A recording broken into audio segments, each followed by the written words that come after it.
ఇంకా వార్తాలాపమే చదవాలి మనం. చదువు.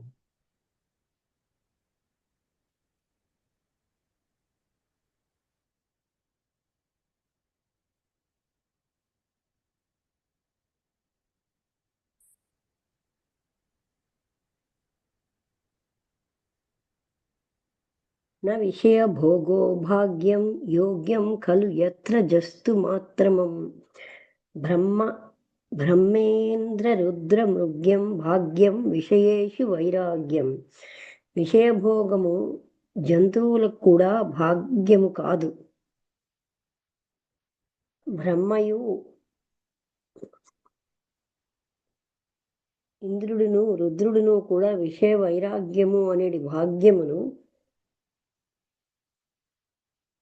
వెతుకుదురు. విషయ వైరాగ్యం అన్నది ఒక భాగ్యం అంటున్నారు. మోటార్లు కలవు, పెద్ద బంగళాలు కలవు, సర్వవిధ సౌఖ్యములు అనుభవించుటకు కూడా ఉన్నాయి. వీటితో పాటు స్వాముల యొక్కయు సన్యాసుల యొక్కయు సాంగత్యము కూడా పొందుతున్నారు. శాస్త్రజ్ఞులు చెప్పుచున్నారంటూ ఇది చెప్పారు. మెరుపు వెలుతురు వంటి క్షణికములకు మాయిక పదార్థముల యందు వైరాగ్యము కలుగుట నిజమగు భాగ్యము. ఆ వైరాగ్యాది సాధనములు బ్రహ్మ సుఖమును లభింపచేయును. ఇది విని శ్రీ స్వామి నిత్యానందులు ఎంతయో ఆనందించిరి. అటు తర్వాత శ్రీ ప్రకాశానందుల వారు మోటారు మార్గమున రాజకోట వెళ్ళుటకు బయలుదేరి. ఈ సమయమున భక్తరాజు పలికెను, నేను కొలది రోజుల తరువాత కాశీ మొదలగు పుణ్యక్షేత్రములు వెళ్ళుదును. అనంతరము ఏకాంతమున కూర్చొనవలనని ఉన్నది. స్వామి ప్రకాశానంద ముస్లిం మహాపురుషులలో ఒకడగు అబ్దుల్లా మక్కాలో తాను చేయవలసిన పనులు చేసి మసీదు నందలి ఒక పార్శ్వమును నిద్రించుచుండును. నిద్రలో అతడు స్వప్నమును కాంచెను. ఇద్దరు దేవదూతలు స్వర్గము నుండి క్రిందికి దిగుచుండిరి. ఒక దేవదూత రెండవ దేవదూతని అడిగాను, ఈ మారు ఎంతమంది మక్కా యాత్రకు వచ్చిరి? అతడు చెప్పెను, మొత్తం 6 లక్షలు. వారిలో ఎందరు యాత్రకు దేవుడు సంతోషించెను. 6 లక్షల మందిలో ఎవరి యాత్ర అయినను సఫలం కాదు. ఈ సంవాదం విని అబ్దుల్లాకి ఎంతయో దుఃఖము కలిగెను. అతడు పలికెను, అయ్యా, మా దూరదేశం నుండి ఇంతమంది యాత్రికులు నానా విధములకు దుఃఖము సహించి శ్రమపడి మార్గమును దాటి పర్వతములు, అరణ్యములు, మరుభూములు మొదలగు వాణిని దాటి మక్కా యాత్రకు వచ్చారే. వారి అందరి పరిశ్రమను, వారు సహించిన కష్టములను వ్యర్థమైపోయిన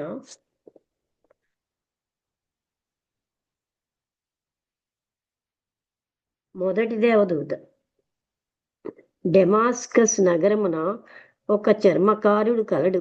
అతని పేరు ఆలీ అల్ మౌఫ్. అతడు మక్కా యాత్రకు రాలేకపోయాను. అయినను అతనికి మక్కా దర్శనమును తీర్థాటన ఫలితమును ఎంట కూర్చుని ఉండనే లభించెను. ఇది వినినంతనే అబ్దుల్లా స్వప్నం నుండి మేల్కొనెను.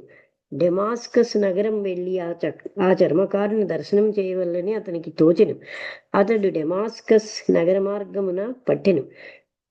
వెతకుచూ అబ్దుల్లా అలీ అల్ మౌఫ్ ఇంటికి చేరెను. అబ్దుల్లా పిలుపు విని ఒక మనుష్యుడు బయటకు వచ్చెను. అతనిని అబ్దుల్లా ప్రశ్నించెను, నీవు ఏమి పని చేయదువు? నేను చెప్పులు కుట్టేదను. నేను నీకు ఒక ప్రధాన విషయము చెప్పవలసి ఉన్నది, దయతో చెప్పండి. అంతటా అబ్దుల్లా స్వప్న వృత్తాంతం అతనికి వినిపించెను. అతను అబ్దుల్లాను మీరెవరని ప్రశ్నించెను. అబ్దుల్లా అని వినగానే గట్టిగా ఒక అరుపు అరిచి స్పృహ తప్పి పడిపోయాను. కొంతసేపటికి అతనికి తెలివి వచ్చిన తర్వాత అబ్దుల్లా అతన్ని తన గత చరిత్ర చెప్పమని అడిగాను. నేటికి 20-30 సంవత్సరముల నుండి మక్కా యాత్ర చేయవలనని తలంపుతో నేను చెప్పులు కుట్టిన ధనంలో కొంచెము ఇంటి ఖర్చులు పోగా మిగుల్చుకొంటిని.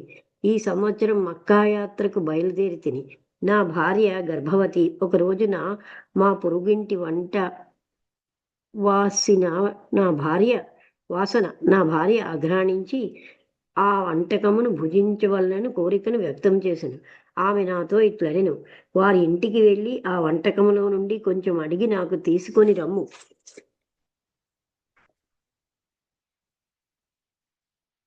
ఆమె మాటల ప్రకారం నేను ఆ పదార్థమును అడుగుటకు పొరుగింటికి వెళ్ళి తిని వారు ఇట్లు చెప్పిరి. 7 రోజుల నుండి మా ఇంటనున్న చిన్నపిల్లల్లో సహా అందరూ ఆకలితో ఆహారము లేక ఉంటిమి. చివరకు చేయనది లేక నేను ఒక చచ్చిన జంతువు యొక్క మాంసమును తెచ్చి అది నేడు మా ఇంట వండబడినది. అట్టి మాంసము శాస్త్రమునందు నిషిద్ధముగా పరిగణించబడినది. అది నేను మీకు ఇవ్వను. నా పొరుగింటి యజమాని చెప్పిన ఈ మాటలతో నా హృదయం ఎంతయో బాధపడెను. నేను ఇంటికి వచ్చి మక్కాయాత్రకు నిలవ చేసిన ధనమంతయును నా పొరుగింటి యజమానికి ఇచ్చి తిని అతనితో నేను ఇట్లు పలికి తిని, నేను మక్కా వెళ్ళుటకు వలయు మార్గ వ్యయమునకు ఈ ధనమును నిలవ చేసి తిని దీనితో నీవు సుఖముగా ఆహార పదార్థములను కొనుక్కుని భుజింపు, పిల్లలకు బట్టలు కుట్టించుకొను. నేను నా మక్కాయాత్ర ఇక్కడనే అయినది, నా తీర్థ దర్శనము ఇచ్చటనే జరిగిందని చెప్పి తిని. ఇది అబ్దుల్లాతో ఆ చర్మకారుడు చెప్పిన మాటలు. కావున మీ దగ్గర డబ్బు ఉన్నచో బీదలకు ఇచ్చుట యుక్తము. ఉత్తమా సహజావస్థ మధ్యమా ధ్యానధారణా ఉత్తమా సహజావస్థ మధ్యమా ధ్యానధారణా అధమా ప్రతిమా పూజ తీర్థయాత్ర ధమాధమా. చూసారా, జ్ఞానికి సహజావస్థ ఉత్తమమైనది, ధ్యానము మధ్యమ మార్గము, విగ్రహారాధన అతనికి అధమమైనది, తీర్థయాత్ర అధమాధమమే. జ్ఞానికి సహజావస్థ అనగా సహజ సమాధి ఉత్తమైనదిగా పరిగణించబడినది. ఏకాంతమున కూర్చుని ధ్యానము యోగము మొదలుగునవి ఆచరించుట అతనికి మధ్య మార్గం. విగ్రహారాధన ధ్యానధారణముల కంటే స్థూలమైనది కాన కనిష్టమైనదిగా పరిగణించబడింది. తీర్థాటనమునందు తినుట త్రాగుట ఆడుట మొదలగు వానియందు అనేక విధములకు ఇబ్బందులు ఉండుటచే నిత్యకర్మ ఉపాసన అయినను సమయమునకు జరుపుకొంటకు వీలు పడదు. కావున తీర్థాటనము అధమాధమము అని చెప్పబడినది. అయినను మీకు అట్టి కోరిక ఉన్నచో చేసుకొని రండు అంటూ చెప్పారట. అంటే అప్పుడు చూసారా, విగ్రహారాధన కనిష్టం అంటే ఏంటి? పరోపకారమే గొప్పది. అన్ని మతాలు అవే చెప్తున్నాయి రాజుగారు. కానీ మనం దాన్ని పట్టించుకోము, మనం దానికి అధమాధమైన ప్రాముఖ్యం ఇస్తున్నాం. బాపు తమరు ఎప్పుడు దయచేయుదురు? రాజుగారు అంటే స్వామి ప్రకాశం నిత్యానంద స్వామి వారు ఇక్కడే ఉన్నారు కదా, త్రోవను వచ్చును పోవును ఉన్నప్పుడు స్వాభావికముగానే ఆకర్షణ కలుగును కదా. రాజు అటువంటి గొప్ప సన్యాసి, గొప్ప త్యాగి పాదములతో మా గృహము పవిత్రము అవును. దయయుంచి తమరు తప్పక దయచేయుచుండు. స్వామి ప్రకాశానంద గారు రాజుగారు ఉపయోగించిన గొప్ప అను పదమునకు గల రెండవ అర్థమును ఆధారముగా తీసుకుని నేను గొప్ప త్యాగిని, ఇది మాత్రము మీరు నిజమే చెప్పిరి. త్యాగము 2 రకములు. ఒకటి మాయిక పదార్థములను త్యజించుట. భర్తృహరి మొదలగు వారు మాయాకార్యములకు రాజ్యాదులను త్యజించి బ్రహ్మమును పొందిరి, అనగా సామాన్యమైన వాణిని త్యజించి గొప్పదగు బ్రహ్మమును పొందిరి. బ్రహ్మత్యాగము. నేను గొప్పదగు బ్రహ్మమును త్యజించి తుచ్చములకు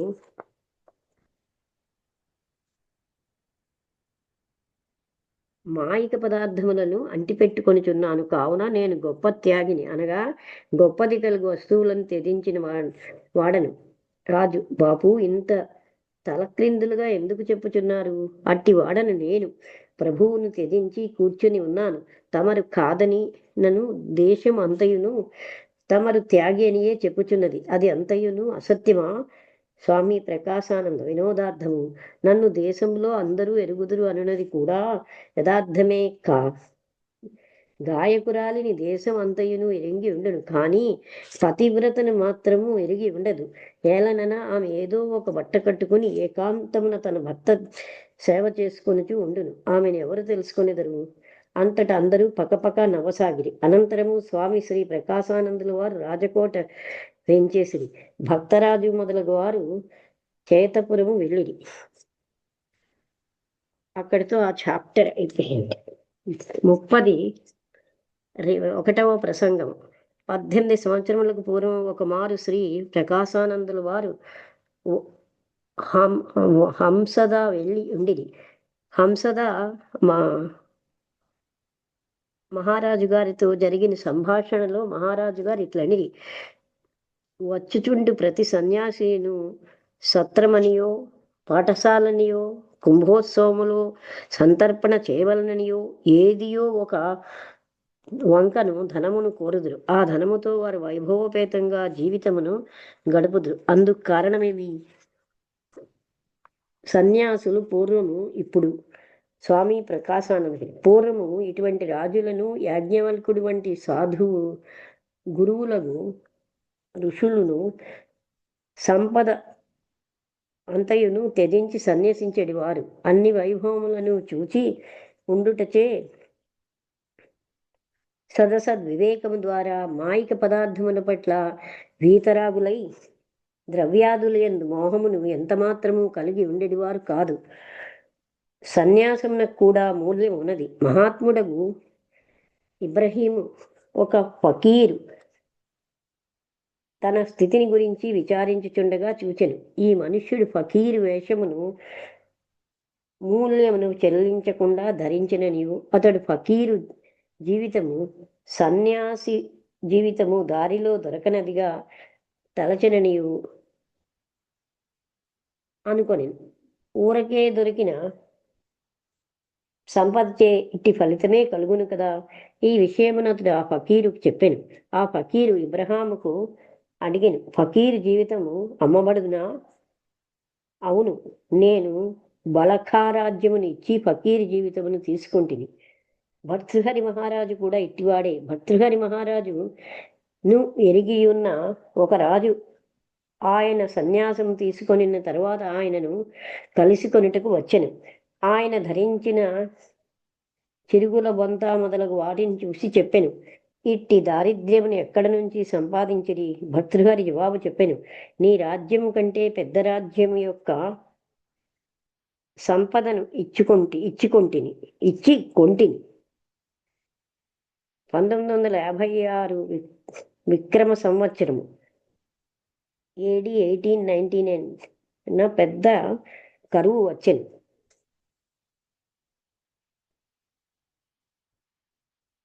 ఆ సమయమున భూజ్ ఎందు మాస్యలు చేయుటకు ఆగి ఉంటిమి. హిందూ దేశము అంతయును ఈ కరువుతో బాధపడుచుండెను. ఎందరో దిక్కులేని పిల్లలు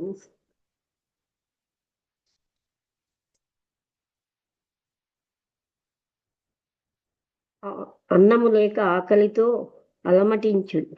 అలమటించుచు ఏడ్చుచు తిరుగుచుండేది వారు. ఇట్టి పిల్లలకు కొందరు సాధువులను, సన్యాసులను కాషాయ వస్త్రములు ధరింపచేసి ముండనము చేయించి సాధువుల వేషం వేయించేడివారు. తరువాత సంవత్సరం 1957 విక్రమ సంవత్సరము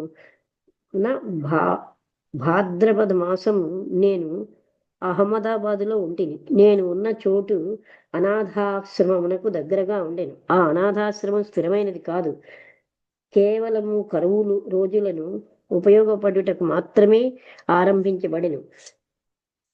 ఆ అనాథాశ్రమము మూసివేయబడు సమయము ఏతెంచిన వెంటే దానిలో నుండి కొందరు పిల్లలు సాధువులైరి. కొందరు సన్యాసుల వద్దకు వెళ్ళి సన్యాసము తీసుకుంది. నేటి సాధువులు, సన్యాసులు పొట్టగడుపుకొంటకు సాధనముగా ఉపయోగించుచున్నారు. నేను కూడా వారిలో ఒకరును.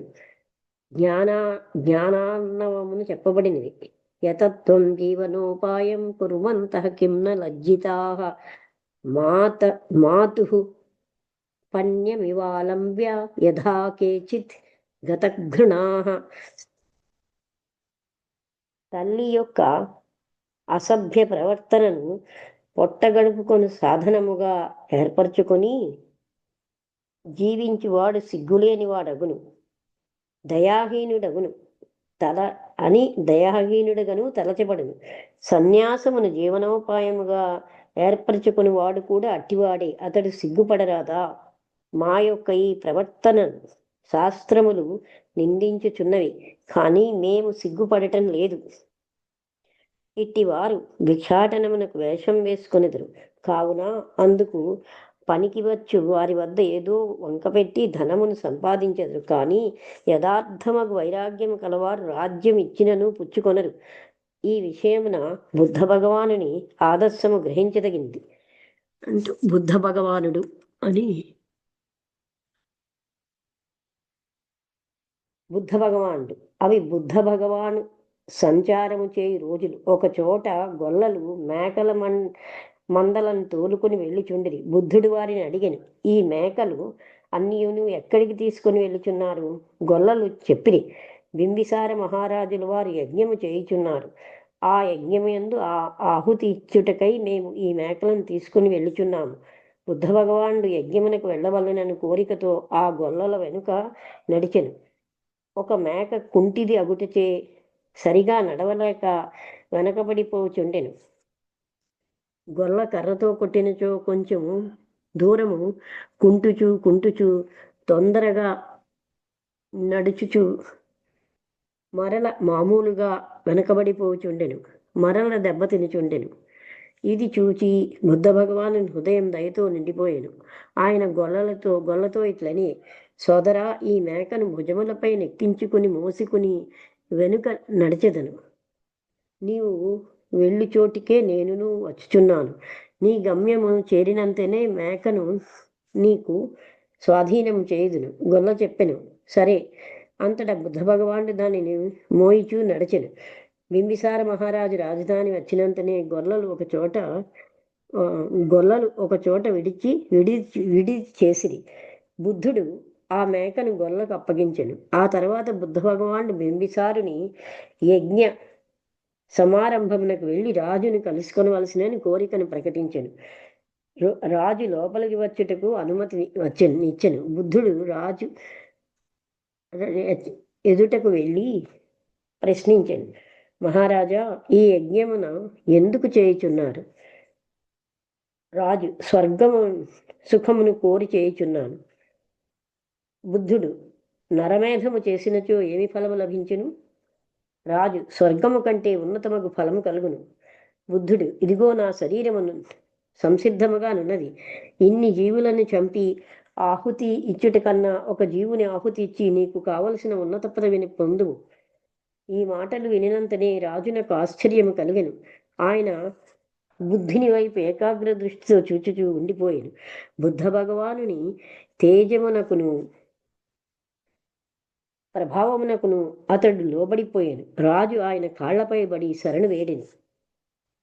అంతటితో ఆ యజ్ఞము ఆపివేశను.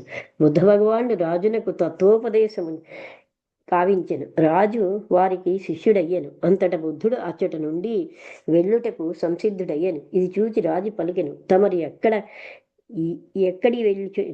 ఎక్కడికి వెళ్ళుచున్నారు? ఈ రాజ్యమును తమకు అర్పించుచున్నాను. తమరు ఈ చిరుగు బట్టలను విడిచి మంచి బట్టలు ధరించుడు. ఇచ్చటనే ఉండి రాజ్యమును అనుభవించును. బుద్ధుడు చెప్పెను, నాకు రాజ్యము ఉండెను. ఆ సుఖము నాకు తుచ్చమైనదిగను అనిత్యమైనదిగాను తోచెను. కావున ఆ రాజ్యమును త్యజించి నేను మహత్తరమును అవినాశియగు సుఖమును వెతుక్కుంటూ బయలుదేరి తిని.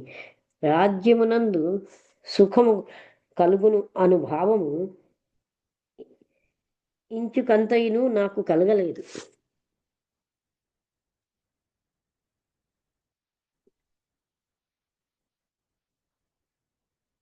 ఈ విధముగా చెప్పి బుద్ధుడు వెళ్ళిపోయింది.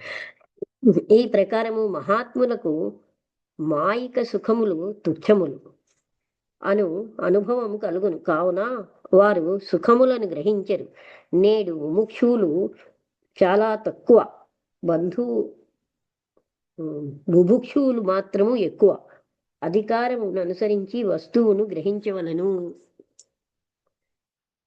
బ్రహ్మ విద్యను సంపాదించుట కూడా పరంపరాగతమగు యోగ్యత మొదలగునవి ఆవశ్యకములు. మహాత్ములు మహద్వస్తువును గ్రహించెదరు, తుచ్చులు తుచ్చ వస్తువులనే గ్రహించెదరు. భర్తృహరి చెప్పెను, స్వల్పం స్నాయువ స్నా అవసే అసావశేష మలినం నిర్మాంసమప్యస్థి గోః స్వాలబ్ధ్వా పరితోషవేతి నతు తత్తస్య క్షుధా శాంతయే సింహో ఆగతమసి త్యక్త్వా నిహంతి ద్విపం.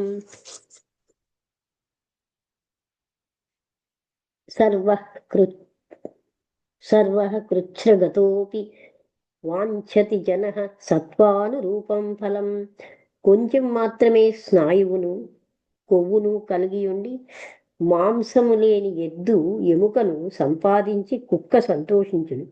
ఆకలి తీరదా అని కూడా విచారించదు. కానీ సింహము మాత్రము దగ్గరకు వచ్చిన నక్కను విడిచి ఏనుగునే వధించును. ఈ విధముగా ఎల్లజీవులు కష్టములు సహించవలసి వచ్చినను తమ బలమునకు తగిన ఫలమునే కోరుదురు. మహా అయిన వీరి సన్యాస ధర్మం భంగమునొందుట లేదా? స్వామి ప్రకాశానంద, వీరికే సన్యాస ధర్మముతో సంబంధము లేదు. ముష్టి ఎత్తుకొనుటకు మాత్రమే వీరు సన్యాసి వేషమును వేసుకొనిదరు. నిజమగు సన్యాసి మహారాజు అయితే తమరు ఎరిగిన నిజమగు సన్యాసి ఎవరైనా కలరా? స్వామి ప్రకాశం, ప్రస్తుతము సౌరాష్ట్రలో పిఠడియాలో ఉన్న స్వామి శ్రీ నిత్యానందుల వారు అట్టివారే. వారు చాలా పవిత్రులు, ఇంకనూ ఉందురు. కానీ నాకు తెలిసిన వారు మాత్రము వీరు ఒక్కరే. అటు తర్వాత ఒక సంవత్సరమునకు మహారాజు గారి రాజుకోట వెళ్ళిరి. అప్పుడు శ్రీ ప్రకాశానందుల వారు వాఘజీభాయి సరోవర మార్గమున నిర్మించబడిన కుటీరములో బస చేయుచుండిరి. మహారాజు గారు స్వామివారిని కలుసుకొనుటకు అచ్చటికి వచ్చి ఉండిరి. ఏకాంతముగానున్న కుటీరమును చూచి మహారాజు గారు ఇట్లని, ఇది ఋష్యాశ్రమం వలె శాంతమయముగానున్నది. ఆహా, ఎంత శాంతముగానున్నది! ఇచ్చటనే ఉండవలనని నాకు ఎంతయో అభిలాషగా ఉన్నది. స్వామి ప్రకాశానందుల వారు అడిగిరి, మీ వంటి మహారాజు భవనములో ఉండువారికి కుటీరములో నుండవలని అభిలాష కలిగినదా? అయినా నాకు రాజభవనము అనిన ఎంతయో ప్రీతి. ఆ కుటీరమున స్వామి శ్రీ నిత్యానందుల వారి ఫోటో ఉండెను. మహారాజు గారు ప్రశ్నించిరి, ఈ ఛాయాచిత్రము ఎవరిది? గత సంవత్సరము శ్రీ నిత్యానందుల వారిని గురించి చెప్పితిరి గదా, ఇది వారిదే అని ప్రకాశానందుల వారు చెప్పిరి. అంతట వారు అడిగిరి, పిఠడియా ఇక్కడికి ఎంత దూరము? మోటారు మార్గంను వెళ్ళవచ్చునా? స్వామి ప్రకాశానంద, ఇక్కడికి 42 మైళ్ళు కలదు, మోటారు వెళ్ళును. తమరు కూడా పీఠడియా వచ్చదరా అని మహారాజు గారు అడిగిరి. స్వామివారు అనుమతించిరి. 2 రోజుల తర్వాత స్వామి శ్రీ ప్రకాశానంద వారును మహారాజు గారును రాజకోట నుండి మోటారులో పీఠడియా వెళ్ళిరి. శిష్టాచారం. మహారాజు గారు నిరాడంబరులు. వారు సామాన్య దుస్తులను ధరించి ఉండుటచే ఆయన మహారాజు గారిని అపరిచితులు తెలుసుకొని లేరు. అయినను ఆయన యొక్క తేజోవంతమగు ముఖమును చూచి ప్రకాశానంద స్వామి వారిని నిత్యానంద స్వామి వారు ప్రశ్నించారు, వీరు ఎవరు? స్వామి ప్రకాశానంద, వీరు వాంసదా మహారాజు తమరు అడిగినందున చెప్పవలసి వచ్చినది. వీరు కడు నిరాడంబరులు, ధర్మనిష్ఠులు, సామాన్య వేషమును ధరించును, సామాన్య మానవుని వలె వర్తించుదురు. తాను రాజు అని ఎవరికి తెలియనియరు. స్వామి నిత్యానంద, యథార్థమే, తమతో నుండుటచే వీరును ఉత్తములే అయి ఉందురని నాకు తోచును. తోచినది. కానిచో వీరికిని తమకును సాంగత్యం ఉండేది కాదు కదా. రాజు తన రాజ్య గర్వము వీడి సంతు వద్దకు వెళ్ళినప్పుడే సంతులు కృప చూపెదరు.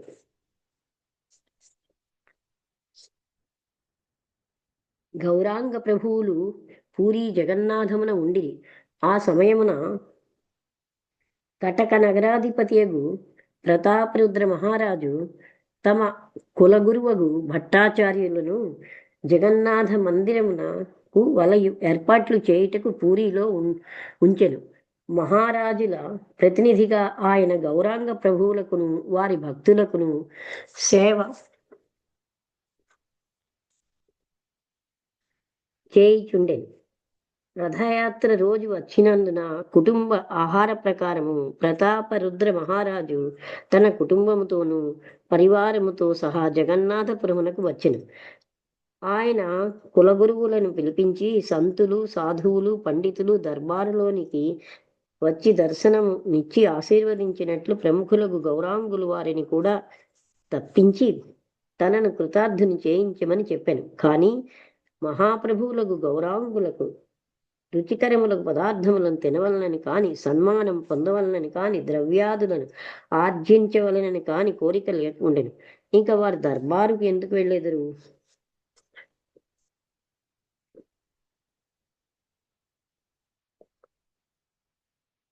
ఇక్కడితో ఆపుదామండి వాళ్ళ.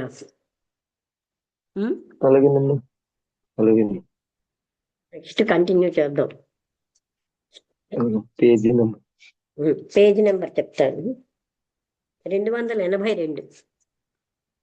Okay okay, thank you. Okay అండి.